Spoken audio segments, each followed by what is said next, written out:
ആദ്യത്തെ ചോദ്യം, തന്നിരിക്കുന്ന പ്രസ്താവനകളിൽ നിന്നും ശരിയായവ തിരഞ്ഞെടുക്കുക. 16-ാം നൂറ്റാണ്ടിൽ പോർച്ചുഗീസുകാർ ഇന്ത്യയിൽ പരിചയപ്പെടുത്തിയ വാസ്തുവിദ്യാ ശൈലിയാണ് ഗോഥിക് ശൈലി. രണ്ടാമത്തെ, ഇന്ത്യയിൽ ഗോഥിക് ശൈലിയിൽ പോർച്ചുഗീസുകാർ പണി കഴിപ്പിച്ച പള്ളിയാണ് ബോം ജീസസ് പള്ളി. ബോം ജീസസ് പള്ളി സ്ഥിതി ചെയ്യുന്നത് കൊച്ചിയിലാണ്. ക്രിസ്തീയ കലാരൂപമായ ചവിട്ടുനാടകം കേരളത്തിൽ പ്രചരിപ്പിച്ചത് പോർച്ചുഗീസുകാരാണ്. ഓപ്ഷൻസ് ഇതാണ്.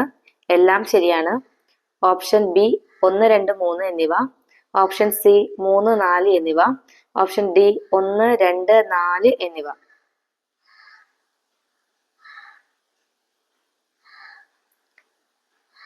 ആൻസർ ഡി ആണ്.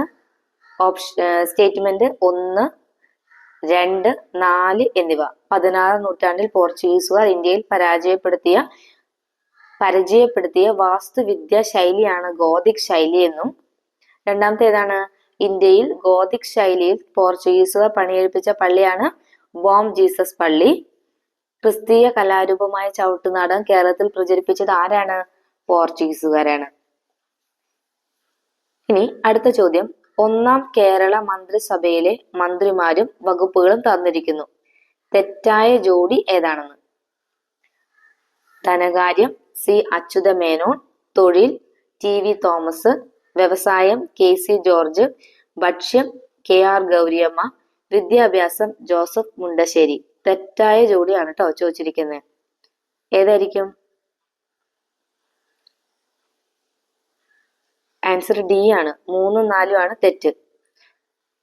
ബാക്കി ധനകാര്യം സി അച്യുതമേനോനായിരുന്നു, തൊഴിൽ ടി.വി. തോമസ്, വിദ്യാഭ്യാസം ജോസഫ് മുണ്ടശ്ശേരി ആയിരുന്നു.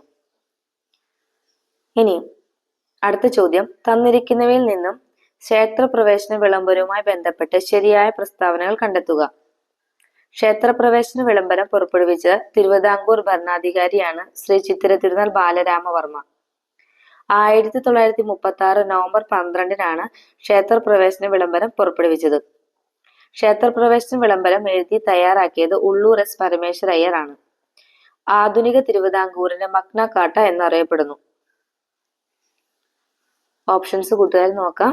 ഏതായിരിക്കും ശരിയായ പ്രസ്താവനകൾ?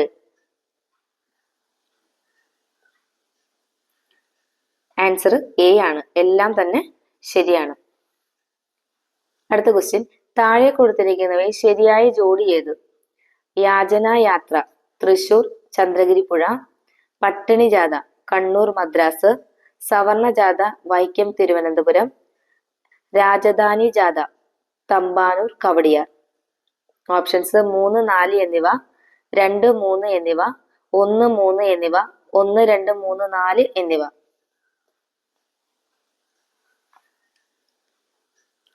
ആൻസർ ഡി ആണ്. 1, 2, 3, 4, അതായത് എല്ലാം തന്നെ ശരിയാണ്.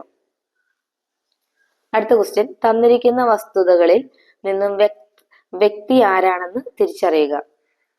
പണ്ടാരപ്പാട്ട് വിളംബരം പുറപ്പെടുവിച്ച തിരുവിതാംകൂർ രാജാവ്, ജന്മി കുടിയാൻ വിളംബരം നടത്തി, തിരുവനന്തപുരത്ത് സെക്രട്ടേറിയറ്റ് മന്ദിരം പണി കഴിപ്പിച്ചു, 1874 തിരുവനന്തപുരത്ത് നിയമ വിദ്യാഭ്യാസം ആരംഭിച്ചു. മാർത്താണ്ഡവർമ്മയാണോ?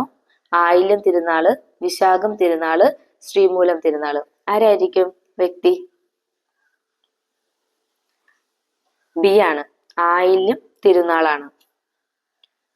അടുത്ത ക്വസ്റ്റ്യൻ, ശരിയായ പ്രസ്താവന തിരഞ്ഞെടുക്കുക. ഏറ്റവും കൂടുതൽ കൈത്തറി ശാലകൾ ഉള്ള ജില്ലയാണ് കണ്ണൂർ. കൈത്തറി മേഖലയുടെ മേൽനോട്ടം വഹിക്കുന്നത് കേരള സംസ്ഥാന കൈത്തറി വികസന കോർപ്പറേഷനാണ്. ഹാൻഡ് വീവിന്റെ ആസ്ഥാനം തിരുവനന്തപുരമാണ്. ഓപ്ഷൻസ്, ഓപ്ഷൻ എ 1, 2, 3 എന്നിവ, ഓപ്ഷൻ ബി 1, 3 എന്നിവ, ഓപ്ഷൻ സി 2, 3 എന്നിവ, ഓപ്ഷൻ ഡി 1, 2 എന്നിവ. ആൻസർ ഡി ആണ്. 1ഉം 2ഉം ആണ് ശരിയായിട്ടുള്ളത്. ഏറ്റവും കൂടുതൽ കൈത്തറി ശാലകളുള്ള ജില്ല കണ്ണൂരാണ്. കൈത്തറി മേഖലയുടെ മേൽനോട്ടം വഹിക്കുന്ന കേരള സംസ്ഥാന കൈത്തറി വികസന കോർപ്പറേഷനാണ്.